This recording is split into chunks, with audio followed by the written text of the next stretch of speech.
Indian जो लोग हैं वो इस प्रोपेगेंडे के ख़िलाफ़ हैं, मोदी साहब के ख़िलाफ़ हैं। इवन हमारी सिख कम्युनिटी जो है वो भी उनके साथ नहीं है। उन्होंने भी यही नारा लगाया है, खालिस्तान और पाकिस्तान जिंदाबाद के नारे भी लगा रहे हैं। कभी आओ तो सही इस तरफ, जो आपका आया था उसका क्या हमने हशर किया था वो तो पूरी दुनिया ने देख लिया था। उनकी ये ख्वाहिश है अटैक करने को, करके देख लें। हमने भी कुछ चूड़ियाँ तो नहीं पहनी हुई ना। मैं बीइंग ए विलन तो यही कह सकता हूँ, ओए मैं कड़ाक के देंगा। हमारे इस अमन मिशन को कमज़ोरी ना समझा जाए। अस्सलाम वालेकुम नाजरीन, मैं हूँ मियां असगर सलीमी और आप देख रहे हैं एक्सप्रेस न्यूज़। नाजरीन, पहलगाम हमले को जवाज़ बनाकर भारत एक बार फिर जंगी जुनून में और बुखार में मुब्तला है और पाकिस्तान पर ज़बरदस्ती जंग मुसल्लत करना चाहता है। लेकिन तमाम जो पाकिस्तान कौम है, पाकिस्तान जो फ़ौज है वो मुत्तहिद है। इस वक्त मैं फ़नकार बरादरी के साथ भी मौजूद हूँ। इनके साथ हम तफसील के साथ बात करेंगे कि इस वक्त जो पाकिस्तान और भारत के दरमियान जो कशीदगी जारी है उस हवाले से ग़ुलाम मोहिउद्दीन साहब क्या कहते हैं? सर करे जंग मुसल्लत करें, हम तैयार हैं। फिर जो जवाब मिलेगा मेरा ख्याल है वो आइंदा कभी सोचेंगे भी नहीं इस बात का। लेकिन हम एक पुरअमन कौम है, हम चाहते हैं कि हम भी प्यार मोहब्बत से रहें, अपनी आवाम के लिए काम करें, वो भी अपनी आवाम के लिए, वहाँ पे भी इंसान है। लेकिन इस तरह की बातें करने से आप वहाँ की आवाम को भी ख़तरे में डाल रहे हैं। यहाँ की आवाम को एक तयशुदा एक मुआहदा है जो 1960 में हुआ था, सिंतास, ठीक है, आप उसको वायलेट क्यों कर रहे हैं? क्या हो गया आपको? खामा खाई के बैठे बैठे आप ये काम करें। तो बेहतर ये है कि वो ज़रा अपने रवैये को ठीक करें, वरना माहौल ख़राब होगा तो फिर अच्छा नहीं होगा।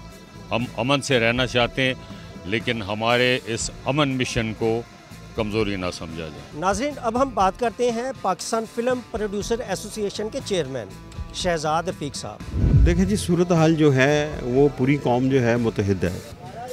फ़ौजें उस वक्त तक कामयाब नहीं होती जब तक पीछे कौम ना खड़ी हो, और हमारी पूरी कौम इस वक्त यकजहती का मुजाहरा कर रही है और अपनी आर्म्ड फोर्सेस के पीछे खड़ी है। तो इंशाल्लाह दुश्मन के दांत खट्टे होंगे। जो फ़नकार होते हैं, सर कहा जाता है मोहब्बत के अमन के सफ़ीर होते हैं सर। अगर इसके बावजूद अटैक होता है तो उस सूरत में क्या आप इस तरह का मुतालबा करेंगे कि जो पाकिस्तान और इंडिया के दरमियान, वैसे तो ये काफ़ी राब्ते ख़त्म बैन ही है, पाबंदी का, जो फ़नकार एक दूसरे के यहाँ काम करते हैं ये बैन हो जाने चाहिए फिर आगे। पाकिस्तान ने हमेशा जो है ना बड़े दिल का मुजाहरा किया है, ये उधर से ही तंग नज़री का जो है मुजाहरा होता है। और दूसरा, जंग जो है, कोई भी जंग हो उसका आखिरी हल मेज़ होती है। जी बिल्कुल, ठीक है। ये उस दुश्मन के जुनून के ऊपर है कि जो है ना उसने लड़कर टेबल पर आना है या पहले टेबल पर आना है। तो हमारे सीएम साहब ने तो जो है ना, पीएम साहब ने खुले दिल से तहकीकात का कहा है कि जी अपना जो है ना आप करवाएं उसकी जो है ना।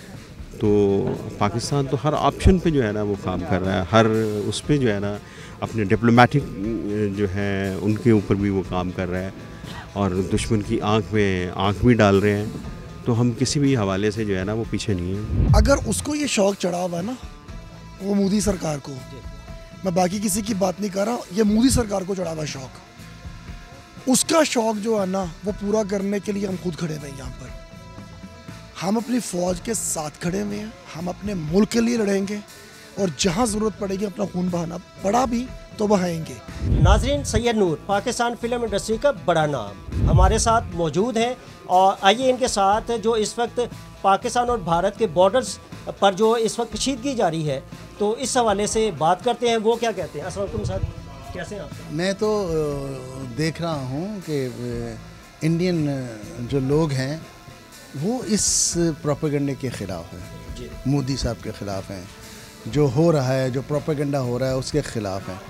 तो लिहाजा इनके बारे में सोचना हमें नहीं सोचना चाहिए। हमें उनको ये पैगाम देना चाहिए कि खुदारा आप मोहब्बत की बात करें, आप प्यार की बात करें, हम आपको उससे ज़्यादा प्यार देंगे। अगर आप इस किस्म की नफ़रत की बात करेंगे तो पहले तो अपने अंदरूनी नफ़रतें हैं उनको संभालें, तो फिर हमारी बारी आएगी, और जब हमारी बारी आएगी तो आप संभाल नहीं पाएंगे। अच्छा सर, ये क्या बात है कि हर कुछ 4-5-6 साल के बाद जो मोदी सरकार है उसको एक दौरा पड़ता है कि जंग करनी है, क्या वजह है? उसका कोई नफसियाती मसला है, क्या वजह है? नहीं, वो तो वाज़ेह है सर, नफसियाती मसला नहीं है, इलेक्शन जीतने का मसला है। वो ये प्रोपेगेंडा है। आप ना ये एक स्ट्रेटजी है इलेक्शन जीतने के हवाले से कि मुसलमानों को क्रश करेंगे, हिंदू खुश होंगे, वो उसको इसी बात पे वोट देंगे और कोई बात नहीं। सर, पाकिस्तान फिल्म इंडस्ट्री का बड़ा नाम, पाक फ़ौज को क्या पैगाम देंगे इस जो सूरत हाल है? पाक फ़ौज को कोई तलकीन करने की ज़रूरत नहीं, कोई पैगाम देने की ज़रूरत नहीं है। वो अलर्ट हैं, स्ट्रेटजीज़ उन्होंने बनाई हुई हैं, दलेर हैं, तगड़े हैं और उनकी तरफ कोई आंख नहीं उठा सकता। नाज़रीन, अब हम बात करते हैं सफ्दर मलिक साहब से। हर दफ़ा ये लोग जो कोई ना कोई दहशत गर्दी हमारे मुल्क पे डाल देते हैं, बाद में पता चलता है कि ये उन्होंने एक ड्रामा रचाते हैं और वो ठस हो जाता है। ये वैसे हमें थ्रेट कर रहे हैं कि भाई ये हमारी पाक फ़ौज में इतनी ताकत है अल्लाह के हुक्म से, ये उनको एक सेकंड बर्दाश्त नहीं होगी। अभी तक ये कोई ऐसा स्टेप नहीं ले रहे और जब भी ये लेंगे हम उनके साथ खड़े हैं, पूरी कौम उनके साथ खड़े है हमारी फ़ौज के साथ। इंशाल्लाह फतह हमारी होगी। अच्छा सर, ये मोदी सरकार को क्या होता है कि हर कुछ 4-5 साल के बाद एक दौरा पड़ता है, तो क्या वजह है? इनके कोई नफ्सियाती मसाइल है? ये मेरे ख्याल में नफ्सियाती है कि भाई उनको ये आता है शौक़ के चले इनको थोड़ा सा थ्रेट करें ताकि ये इस तरह मुँह ना करें, लेकिन वो सुकून के साथ ना खुद बैठ रहा है ना अपनी आवाम को भी सारी जो उसके ख़िलाफ़ है। इवन हमारी सिख कम्युनिटी जो है वो भी उनके साथ नहीं है। उन्होंने भी यही नारा लगाया है, खालिस्तान और पाकिस्तान जिंदाबाद के नारे भी लगा रहे हैं। आसमा भट्ट साहब हमारे साथ मौजूद हैं, आइए इनके साथ बात करते हैं। पाक भारत जो कशीदगी इस वक्त जारी है वो क्या कहती है? मीडिया के ऊपर बड़ा शोर उठा हुआ है कि जंग लग गई और मोदी ने ये उस जो हुआ है हादसा उसकी मजम्मत ज़रूर करते हैं, क्योंकि इंसानी जानें ज़ाया हो, वो भारत हो या पाकिस्तान हो, एक इंसानी हमदर्दी हमारी उनके साथ है। ये हादसा नहीं होना चाहिए, इसकी पुरज़ोर मजम्मत भी कहते हैं। दूसरी ये बात है कि ये टोटली झूठ और एक उसका प्रोपोगंडा है मोदी सरकार का। हमेशा से उसने ये वतीरा अपनाया है, जब भी उसकी सियासत की मकबूलियत कम होना शुरू होती है तो उसके पास एक बड़ा एक आम सा एक नुस्खा है कि जी शेर आया शेर आया शेर आया शेर आया, और वो नाम कुछ भी हो जाए तो वो नाम जो है ना वो पाकिस्तान पे लगा लेता है और उसके पास कोई एविडेंस नहीं होता, कोई उसके पास रियलिटी बेस के ऊपर कोई सबूत नहीं होता है जो कि वो नेशनली प्लेटफॉर्म पे जाके किसी जगह पे जाके पाकिस्तान को जुटलाओ तो सही, जाके अपने सबूत तो जाके देकर आओ। पाकिस्तान में जब भी दहशतगर्दी हुई है और पाकिस्तान के पास से सबूत भी हुए हैं और तुम्हारे उन्होंने वो पकड़ भी लिए हैं लोग जो हमारे पास हम मेहमान भी बना के भेजते रहे हैं। हम लोग अमन पसंद लोग हैं और हमारा पाकिस्तान जो है वो मोहब्बत और एक मेहमान नवाजी का पैगाम देने वाली हमारी कौम भी है और हमारी गवर्नमेंट भी है। हमारी पाक फ़ौज जो है वो इतनी बहादुर है कि हमारी तरफ जो आता है तो फिर हम उसको वापस नहीं जाने देते। तुम कैसे नालायक और नाअहल हो और तुम्हारी फोर्सेस कैसी हैं कि तुम्हारे बंदों को मार के चला भी जाता है और तुम सिर्फ इस हद तक रह जाते हो शोर मचाने के लिए कि जी पाकिस्तान पाकिस्तान। कोई पकड़ के तो दिखाओ ना, फिर हमें पता मज़ा भी आए कि जी आपने कोई काम भी किया है। नाज़रीन, मसूद भट्ट, पाकिस्तान फिल्म इंडस्ट्री में इनको सूदी भट्ट के नाम से पुकारा जाता है। आइए इनके साथ बात करते हैं कि इस वक्त पाकिस्तान और भारत के दरमियान जो ताज़ा तरीन जो कशीदगी जारी है इसके हवाले से वो क्या कहते हैं। मेरा इससे पहले वहाँ पे हमारे सिख दोस्त हैं दर्शन सिंह और सरदार इकबाल टिल्लू सिंह, उनके साथ मेरी फिल्मों की एसोसिएशन चल रही थी जो तकरीबन हमारी मुकम्मल हो गई थी। एक फ़िल्म हमने सितंबर में शुरू करनी थी लव स्टोरी और एक हमने करनी थी निज़ाम लवा नवंबर में। और अब ये हो गया उनकी जो एसोसिएशन है उन्होंने कह दिया कि कोई पाकिस्तान का अदाकार इधर नहीं आएगा, कोई इधर से अदाकार उधर नहीं आएगा, ना वहाँ पे फिल्म लगेगी ना इधर। एक बस बड़ा एक जो हमारी 6 महीने की स्ट्रगल थी वो ज़ाया होगी। बारह कोई बात नहीं, ये सियासी मामला तो ये होते रहते हैं, बारह ये होना नहीं चाहिए। देखें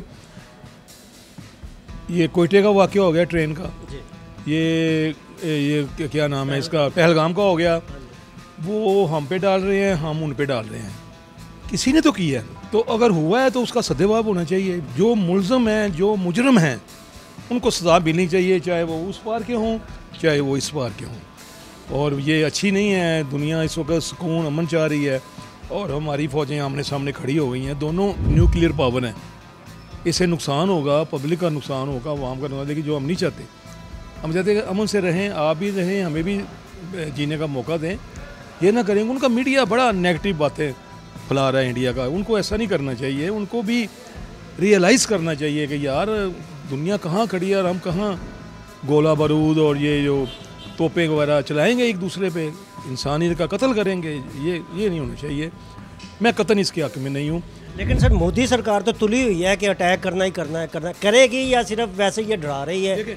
देखें कोई बात नहीं, और उनकी ये एक इच्छा है, उनकी ये ख्वाहिश है अटैक करने को, करके देख लें। हमने भी कुछ चूड़ियाँ तो नहीं पहनी हुई ना, हमारी भी फ़ौज है, पाक फ़ौज है, जो उसने अपना लोहा हर दौर में मनवाया है और आज भी मनवाएंगे हम। ये पूरा कर लें शौक़, ना करें तो ज़्यादा बेहतर है, कर लेंगे तो हमें उसका जवाब अच्छी तरह से देना आता है। नाज़रीन, अब हम बात करते हैं अच्छी खान साहब से। सबसे बड़ी बात है कि जो आप बात कर रहे हैं कि भारत जो है वो उधर के जो उनसे हुक्मरान हैं, जो वहाँ के अपने आप को बादशाह समझते हैं, और वो जो बयान दे रहे हैं और वहाँ के लोग जो बयान दे रहे हैं हम सुन रहे हैं चुप करके, इसलिए हमें कोई डर खौफ नहीं है। हम बीइंग ए मुस्लिम हमें कोई डर नहीं है। अगर हम बच जाएंगे तो हम गाजी हैं, अगर हम मर जाएंगे तो हम शहीद हैं। मैं बीइंग ए विलन तो यही कह सकता हूँ, ओए मैं कड़ कड़ा के देंगा।